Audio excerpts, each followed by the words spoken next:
All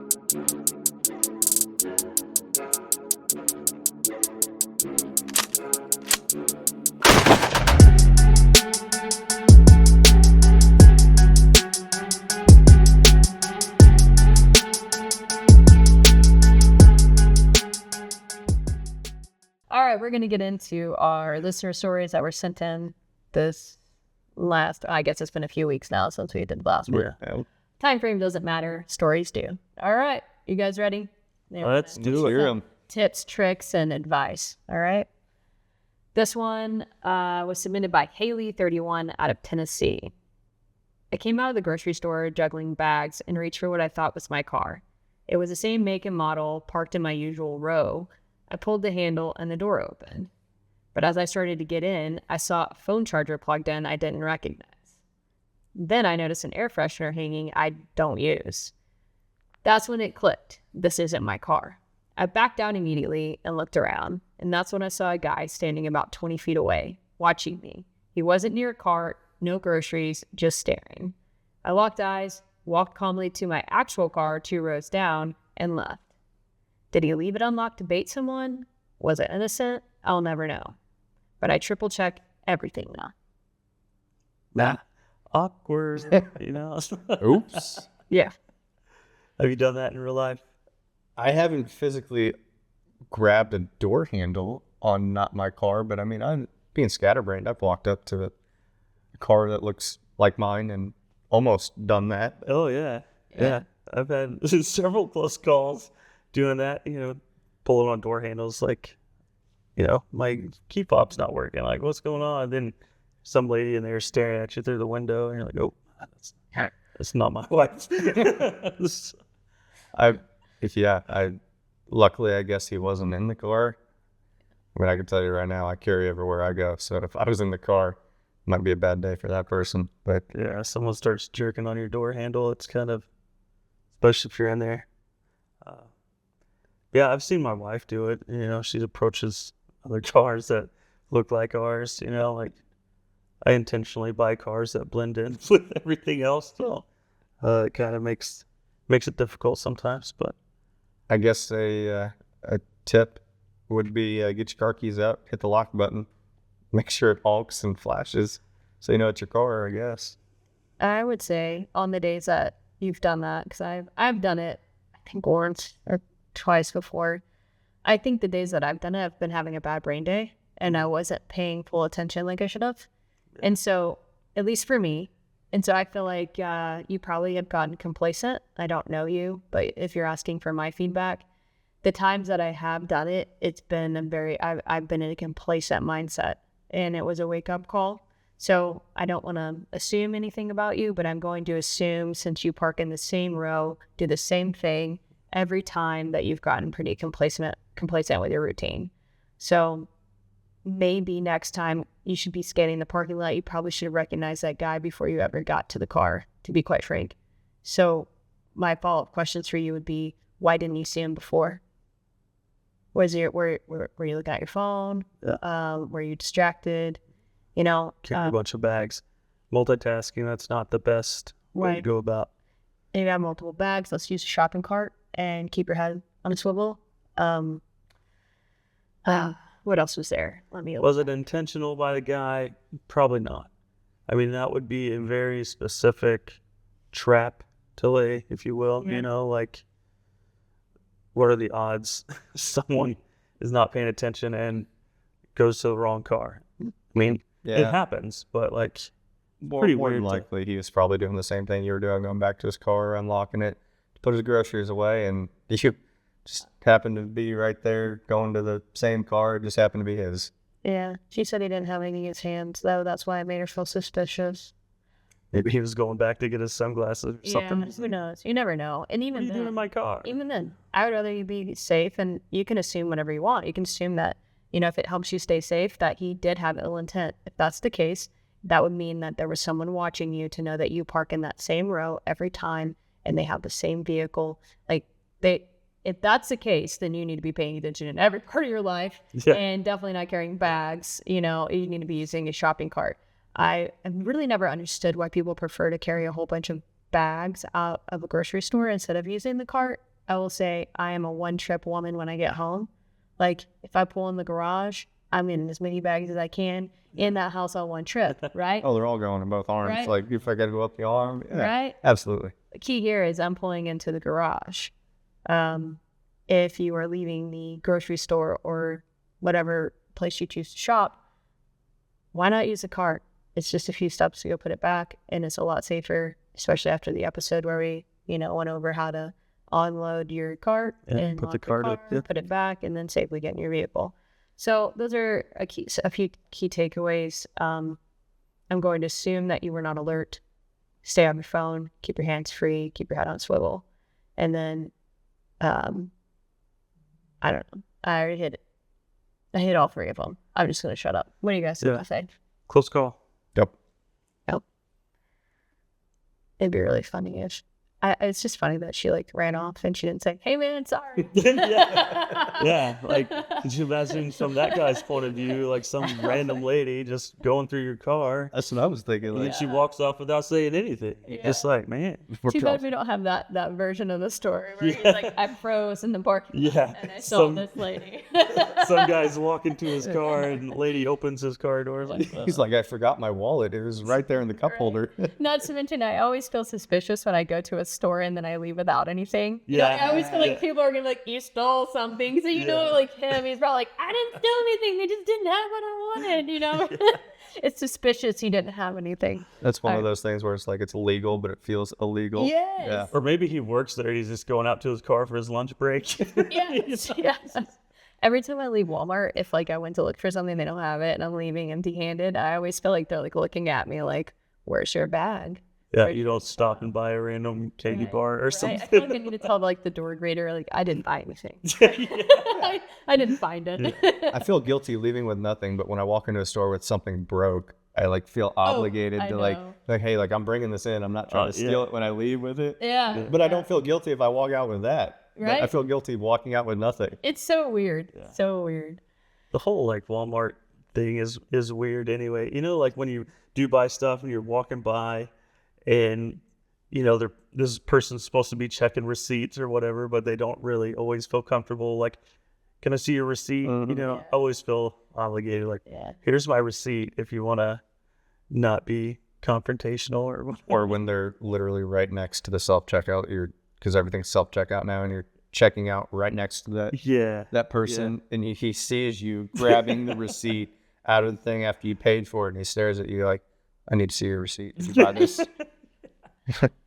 You just watched me, but here you go. Same thing with receipts, or you go to a restaurant or bar to order a drink, and they ask to see your license. They don't actually read the license. No. I'm pretty much convinced that that's not a thing. No. Especially I always give them a hard time when I'm like, "Oh, my Botox must be working." Oh yeah, yeah. You know what I mean? Come on. But I get it. They have to. But I watch their eyes sometimes, which is funny because they don't know who we are or what we do. And I watch their eyes, and they definitely never most of the time they don't even go to the right portion of where it would be on the license. Right. You know what I mean? Oh, good. Yeah. More than likely, they're just looking at the photo and you and be like, "Yep, matches." Yep. Yeah. All right. So don't go through the paces. If you're gonna do something, do it right. Don't be wandering lost through the parking lot. Right. Well, and don't be fake reading receipts. Sometimes they do those little stings where they will have people go in with fake IDs and they sell them beer or whatever, and they weren't of age. So just so you know, that stuff does happen. That is a thing. Oh, you remember that time that you didn't have your ID? Yeah. Yeah. And I'm like, golly. I know. It's I got a picture of it on my phone. Nope, that doesn't work. Well, okay. Very thorough. Sometimes it's annoying, but hey. All right, moving on. This is our second story, submitted by Marco37 out of Arizona. I stopped for gas around 2 a.m. after a long shift. There are a few people hanging around the lot, but nothing that set off alarms, until I noticed a guy staring at me across the pump island. I kept my back to the car and did a slow scan. He wasn't getting gas, just pacing slowly between pumps. I locked my doors and went inside to pay instead of using the pump card reader. While inside, he walked up to my car, looked inside, then saw me watching him from the window. He walked off. I told the cashier, who said he'd seen the guy a few times before. I started parking under lights after that, even in familiar places. Sometimes the only warning you get is a look. Well, good for them for noticing. You know, a lot of people are pumping gas, looking at their phone, pumping gas, staring off at birds. You know, I don't know what people do, but it's a good catch noticing guy. So I'm glad you noticed. I'm glad you went and told somebody. That's a second step, you know. So now 2 people are keeping an eye out on it.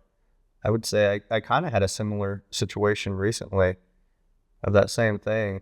I pulled up to a pump to get some diesel, and cars just driving circles around the parking lot, which caught my attention. You know, they looking for one of us. They're looking at the store. You know, I'm on heightened alert, and it doesn't pull up to a pump. It pulls off to the side and stops in like the middle of a traffic lane. And a dude gets out and starts walking towards me, and I just called it out immediately. Like, can I help you? What do you need? You know, and that kind of mitigated it. Turns out didn't really speak very good English, and didn't know how to use a pump. So he was watching everybody else to figure out how to put gas in his car. Yeah. Turned out to be nothing, but you know that caught my eye. You're able to call it. Exactly, something's not right, and I called it out to be situationally It's aware. much easier to pull back than it is to ramp up. Yeah. It is. It is. I'll say too, like, and this is just me, like, people I've noticed in my life tend to get gas when they absolutely have to, right? And so when you delay this, and normally it's in an inconvenient time because you're about to run out of gas, so that you know, you're already frustrated or tired, or you know, it's just compounding on your already I need to be somewhere. I'm not calling anyone out. I'm just saying people in my life that you know who you are.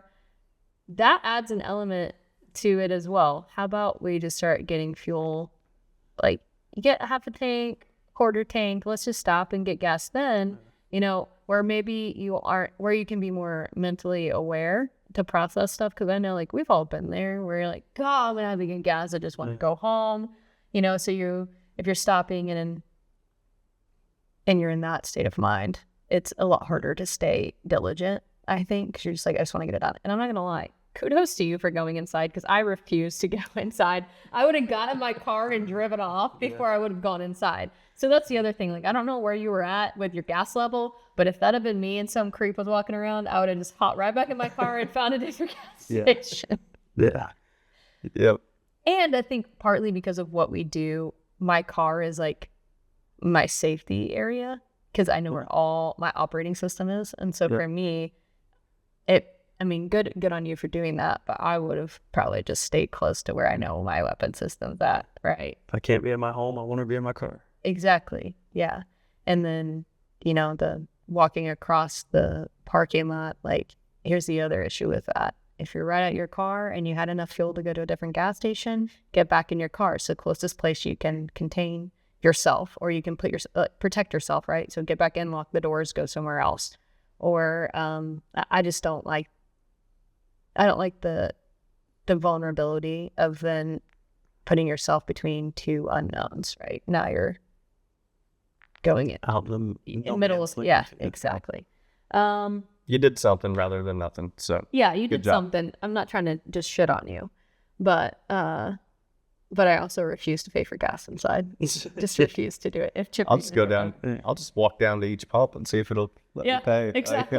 I'm not going inside. I'm not doing it. And if they're all down, I'm freaking leaving. Yep. Next gas station. Unless you're like your brother and then your lights on when you, Blake, put gas in the patrol car. Yeah. Right. Yeah. It's Don't not let it hard. get so low. There is a gas gauge in there. Yeah. Literally tells you. All right. It even tells you how many miles you have left till empty. So Sometimes. you don't even have to look at it, really. Sometimes you just get the, oh boy. Yeah, especially when you're going fast enough. It's just like it went from a little to nothing real fast. Yeah. Anyway, let's see. I'm trying to think of anything else we could hit on to give you similar feedback, but I mean, not bad. Just Yeah, sometimes when you're, you know, put yourself in bad situations, bad time of day, poor location, you know, like sometimes it's just a crap sandwich. You have to do your best. Yeah. All right, third one.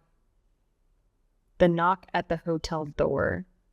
Layla gave us a title for her story. She is The Knock at the Hotel Door is her title. She's 28 from Florida. Layla, that got the song stuck in my head now. Please don't say that. Oh, okay. I was staying at a hotel alone for a work trip. Around 10:45 p.m., someone knocked. I didn't order food, wasn't expecting anyone. I froze, then looked through the peephole. No one. Then came a second knock, lighter this time. Still no one in sight. I called the front desk, and they confirmed it wasn't staff. I ended up putting the ironing board under the doorknob.